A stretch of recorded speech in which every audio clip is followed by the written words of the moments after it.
In this video, I wanted to talk about a winter or low light course of fire that I came up with. And basically, this is supposed to, for me at least, this is one of the courses of fire that I have, I guess you could say I've got 4 courses of fire in this because there's 4 tasks that you're supposed to be completing.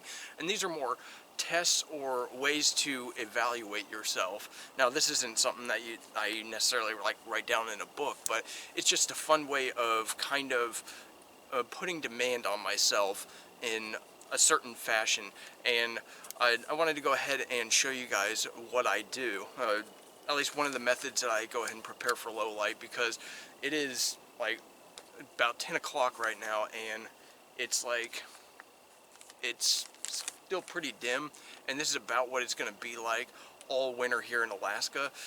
For maybe you're going to maybe get this is about the best light that you're going to get for about 4 hours a day. So most of the time is going to be spent in low light. So I think it's very important for us that live in Alaska. If you guys are watching this and you're in Alaska, you need to start transitioning, in my opinion, to low light training. And this course of fire, these courses of fire, I guess you could say, are going to be focused on using a handheld light only. Now, you can come up with something that is kind of the same as basically the same routine using a weapon mounted light in addition to, because I think spotting a threat will typically start with, having a handheld light to check things out. And granted, I would love to do these courses of fire in a lower light setting, and I typically do, but for the sake of this video, got to do it in light so you guys can see what I'm doing and see the effects on target. Now, first things first is to talk about the targets I'll be using. I'm going to be basically just using cardboard cutouts. I'm going to have head targets, and I'm going to be having torso targets. So I have something about this size.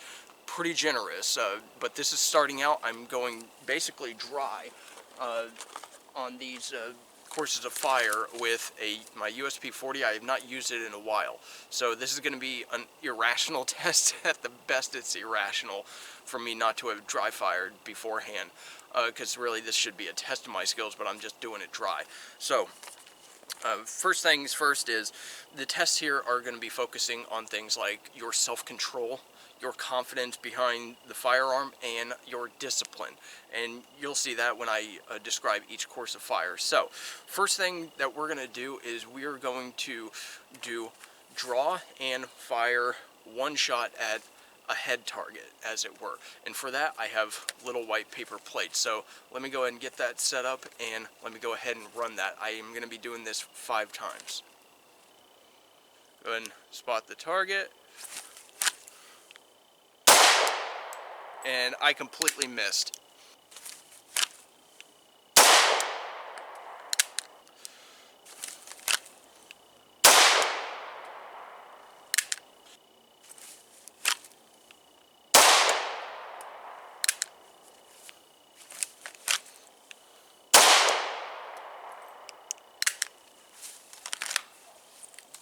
Alright, let's go ahead and check it out. Okay, so this is the results. I had it stapled up like this. Got too high and too low. So this is unacceptable. I'm aiming for this area, and I heeled it and I threw it. So absolutely unacceptable, but I did have one that went straight that way. So this is not good. This is why you want to practice beforehand. That first shot will definitely dictate the rest of the shots, which is actually funny because that's the next part of my course of fire. Okay, so the next course of fire, I'm going to be using, the target that I showed you at first, the bigger target, and this is going to be the test on your follow-up shots. Now, what this is going to do is this is going to be testing your recoil control, your ability to apply precision, and your light control. One of the big things, the reason why this is a test for me on light control is with my light usage, sometimes I'll get so focused on my sight picture that as I'm going, I start losing light, and it's like, oh, I got to remember. So this is your ability to practice discipline, and also you're not just ringing out shots, you're actually trying to hit an area. So I'm at the same range, as you can probably see, I'm at the same range that I was before. I got a little bit of a bigger target, but I'm still going to be going from the double action not really necessary. This is just your follow-up shots, your test on recoil control and light management, light control, whatever you want to call it. So basically it's going to start out the same way the first little course of fire was. So basically get your eyes on target, and then you basically go through applying precision as fast as you can accurately. That doesn't mean to squeeze off your shot when you have a relatively okay sight picture.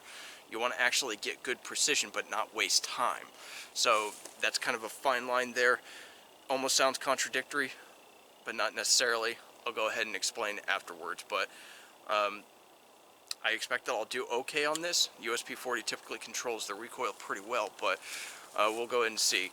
I wouldn't do this test more than, twice, but it is a good way to kind of see where you're at on your ability to provide good, accurate follow-up shots and see how fast you can do it.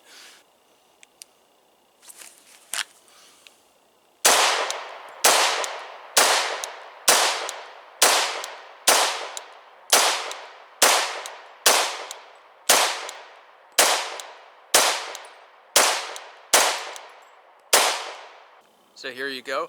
As I was going through, my confidence was absolute crap on this stuff, and some of this, the gun was waving back and forth and I just took the shot. I did not practice discipline nor patience, and I had very little confidence for these two. The rest of them were pretty good. I was in this area where I wanted to be, and I confirmed it, I held it, and some of those were pretty quick. Well, that's because the gun went pretty well back on target, and once it hit the zone, I confirmed it was in that area. I wasn't really necessarily getting a flash sight picture, but it wasn't wasting time. So in general, I did okay, but I absolutely threw my first shot over this way. Definitely going to need to practice that. It's unacceptable, it's unnecessary, so yeah, on to the next course of fire.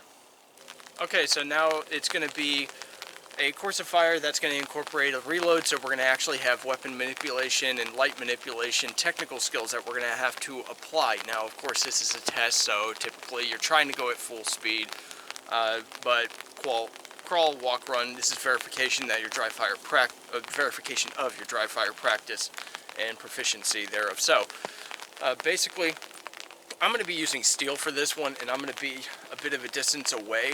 So what this is pretty simple. 3 to the chest, reload, 2 to the head.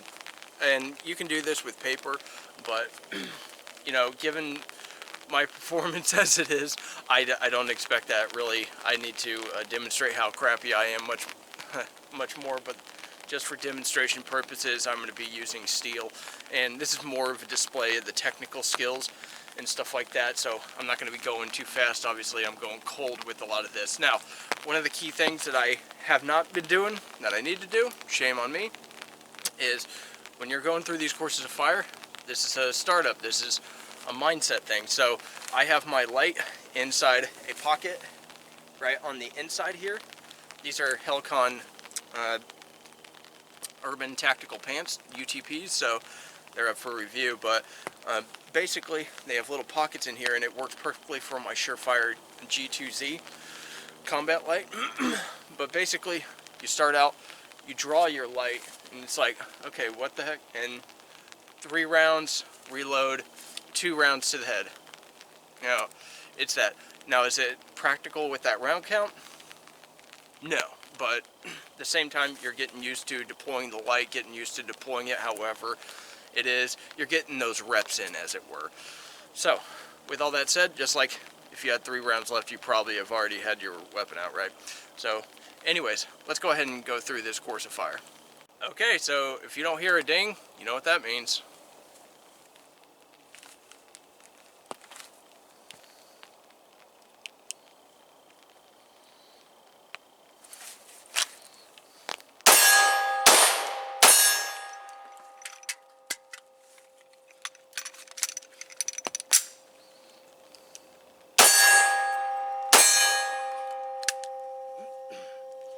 A piece come hit my leg. So, alright, my light manipulation there, just from seeing that, you can do this course of fire, you know, a couple times if you wish or whatever, but what I noticed there is my light manipulation was okay. The problem was that when reloading, I wasn't applying the techniques that I typically do as far as how I reload with a flashlight in my hand, and also I was bumping this.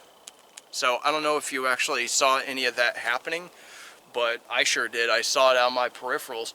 And also, I didn't apply good discipline on this and focus, cognitive focus, to shift from a body shot to a head shot. So my first round was actually in the body. Duh. So I'm gonna run this again.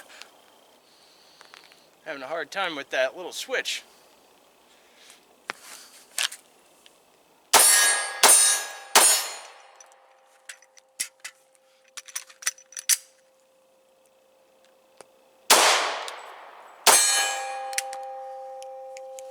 Yep.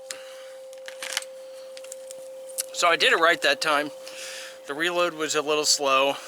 Yada yada. It was a little stiff pulling out because this is rubber right here, and I have my pants cinched down pretty well, going from an internal pocket as well as my reload magazine. There's 2 pockets in the front there, so you can appendix carry a light or 2 magazines, whatever. But I use my light on my left side and my reload on my right. So basically, this is a good test for your carry system to see if your reloads are really going to be good with a handheld light. Obviously, if you have a weapon-mounted light, the reload's going to be a lot simpler, but you need to practice your technical skills with your little handheld. So, you know, with all that said, that's that course of fire. I obviously failed to hit with the first round. The anxiety and everything, my side picture was beautiful, but obviously my follow through with pulling the trigger without moving the gun was not beautiful. So with all that said, let's go to the last course of fire. Basically, I have a round target, about a 12-inch round plate, and if you guys have watched my previous videos, you know the 2 plates that I have. So then I have a 75% C-zone silhouette target. So my course of fire for this is basically I shine my light. And this is going to practice a couple things. Obviously, we're going to get our reps in with our good light deployment. And then what's going to happen is I'm going to engage my 12-inch plate. And then I'm going to engage the body of my silhouette, my 75% silhouette C-zone. And then I'm going to engage the head. Then I'm going to engage the body. Then I'm going to engage the 12-inch plate. So I'm basically going around, and what this is going to do is it's going to require me to basically have a good focus on my light, register this information. This is going to require a lot of cognitive input for me to stay focused on what my next target is. So this is not something that you drill. There is ways to drill transitions from target to target.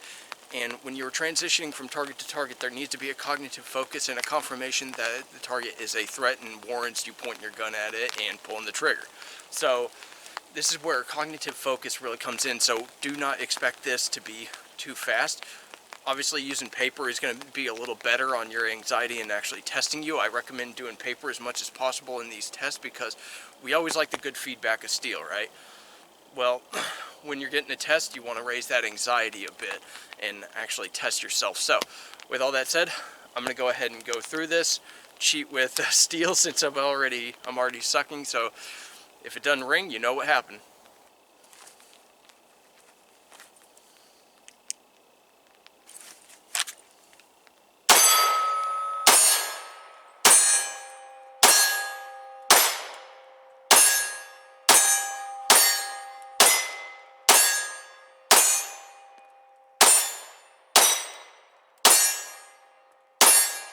I went through my full magazine there. You can have as many targets or as little, you know, just 2 targets if you want, whatever course of fire you want.